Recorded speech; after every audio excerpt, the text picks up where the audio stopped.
मेरे प्रिय भारतीयों, नमस्कार। मेरी इतनी औकात नहीं है, मेरी इतनी हैसियत नहीं है मैं किसी की आलोचना करूं, मैं किसी का आलोचक बनूं। मैं इतना पावरफुल, ताकतवर युवा नहीं हूं कि किसी की बुराई करूं, क्योंकि मैं तो बहुत छोटा सा इंसान शख्स हूं। मगर दोस्तों और भाइयों, जब मैं सच बोलता हूं, कुछ अवाम के लिए वह रिपोर्ट रियल बन जाती है और किसी के लिए वह बुराई बन जाती है, आलोचना बन जाती है। इसलिए कुछ लोगों के लिए मैं बहुत अच्छा बन जाता हूं और कुछ लोग मुझे अपना आलोचक समझ बैठते हैं। दोस्तों, हिंदुस्तान के अंदर जितने भी मजहब और धर्म हैं, सबकी गाइडलाइन ने यही कहा है कि इंसानियत के लिए काम करो, भूखों को खाना खिलाओ, प्यासे को पानी पिलाओ और इंसानियत मानवता के लिए काम करो और अच्छे काम करो, नमाज रोजा अल्लाह की इबादत करो, पूजा पाठ करके ईश्वर को खुश करो। लेकिन आज हिंदुस्तान के अंदर जितने भी लोग धर्म की ठेकेदारी करते हैं, धर्म के नाम से अपना कारोबार करते हैं, उनके बच्चे लंदन, ऑस्ट्रेलिया, ब्रिटेन, अमेरिका में पढ़ते हैं और जो यहाँ आईपीएस, आईएएस, यूपीएससी, जुडिशरी और अदर्स डिपार्टमेंट की तैयारी करते हैं, वह इस चक्कर में लगे रहे हैं कि जब तक हम ऑफिसर बने, इतने हमें रोजी रोटी के ही पैसे मिल जाए, हमारी किसी तरीके से मदद हो जाए। मगर मदद नहीं हो रही है, ना सरकार कर रही है, ना कोई और मदद करने को तैयार है। लेकिन हिंदुस्तान के अंदर जो धर्म नगरी ठेकेदार हैं, जो धर्म के नाम से खाते और कमाते हैं, उनके घर घर नहीं, आलीशान कोठियां हैं, बंगले हैं और उनका मैनेजमेंट बहुत बड़ा है, उनका स्ट्रक्चर बहुत बड़ा है, उनका साम्राज्य बहुत स्ट्रॉन्ग तरीके से बुनियादी से लेकर बहुत ऊपर तक खड़ा हुआ है। जो धर्म के ठेकेदार हैं, ना उनको पुलिस कुछ कहती है, ना सरकार कुछ कहती है, ना ईडी, ना सीबीआई, ना उनकी जांच होती है, क्योंकि वह धर्म के ठेकेदार हैं। और धर्म के जितने भी ठेकेदार हैं, उनमें ज्यादातर लोग गलत काम कर रहे हैं और यहाँ तक कि धर्म का अपमान कर रहे हैं, धर्म के नाम से अपनी रोजी रोटी चला रहे हैं। उनके पास दुकान नहीं बल्कि मंडी मौजूद है। आप इन तस्वीरों को देखिए, ये पाखंडी, ये वो बाबा है जो अभी दिल्ली से पकड़ा गया है।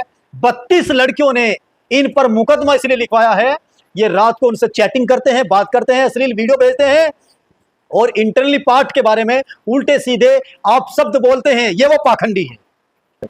अगर एक दो पाखंडी हो, मैं उनकी बात भी करूं, देश के अंदर एक दो नहीं, हजारों लाखों पाखंडी मौजूद हैं और ये धर्म के नाम से अपनी दुकान, अपना साम्राज्य मजबूत कर रहे हैं। दोस्तों, किसी धर्म ने ये नहीं कहा तुम किसी को तकलीफ पहुंचाओ या किसी को परेशान करो, मगर ये लोग अश्लील हरकतें करते हैं। इनके पास अगर औरतें इस नियत से चली जाएं कि हमारे लिए दुआ कर दो बाबा जी, ये उनसे गपशप लड़ाते हैं, उल्टी सीधी बात करते हैं, इनके नंबर डायरी में नोट करने के बाद रात उनसे चैट करते हैं और हर दिन सोशल मीडिया पर ऐसे पाखंडी, झूठे, नालायक बाबाओं की तस्वीर वायरल होती रहती है।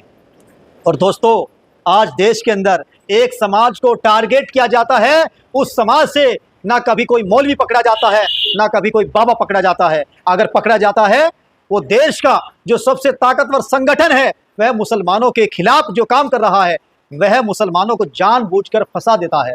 मगर मैं इस वीडियो में किसी धर्म की बात नहीं कर रहा हूं, सिर्फ मैं ये बात कर रहा हूं, वो चाहे किसी भी समाज से हो, पाखंडवाद का खात्मा होना चाहिए। हमारा देश अंधभक्ति में नंबर 1 पर है। देश मैथ और साइंस की बात, टेक्नोलॉजी की बात करते हैं, वैज्ञानिक और मिसाइल बनाने की बात करते हैं, लेकिन आज हमारा देश अंधभक्ति में डूब चुका है। हर दिन पाखंडवाद का काफिला, परिवार कुनबा बढ़ता जा रहा है।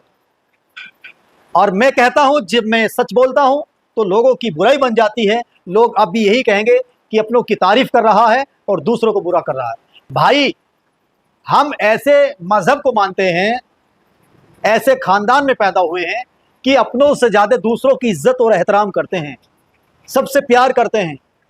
10 साल की रिपोर्टिंग में जितने काम अपने समाज, अपने परिवार के लिए नहीं कर पाए, दूसरे समाज और गैरों के लिए कर पाए हैं। इसलिए हमारा नाम कुर्बान मलिक है। हम क्या का सफाई दें, लेकिन हम ये चाहते हैं जो अंधभक्ति है इसका खात्मा हो। लोग मैथ और साइंस और टेक्नोलॉजी की बात करें, फिर सबके बच्चे और सबके परिवार तरक्की और कामयाबी की ओर बढ़ेंगे। क्या आप भी चाहते हैं कि जो फ्रॉड और झूठे, नालायक, पाखंडी बाबा हैं जो किसी की धी बेटी बच्ची की इज्जत नहीं कर सकते, किसी के परिवार को भारतीय संस्कृति नहीं दे सकते, उनका खात्मा हो। और सरकार को चाहिए ऐसे पाखंडियों के खिलाफ सख्त कार्रवाई हो। गोबर खाने से, टॉयलेट पीने से तरक्की नहीं हो सकती है। साइंस को पढ़ना होगा, मैथ को पढ़ना होगा, तभी डॉक्टर और इंजीनियर बनकर राष्ट्र को मजबूत कर सकते हैं और समाज सेवा भी हो सकती है। इस वीडियो में इतना ही। नमस्कार और देशवासियों, जय हिंद।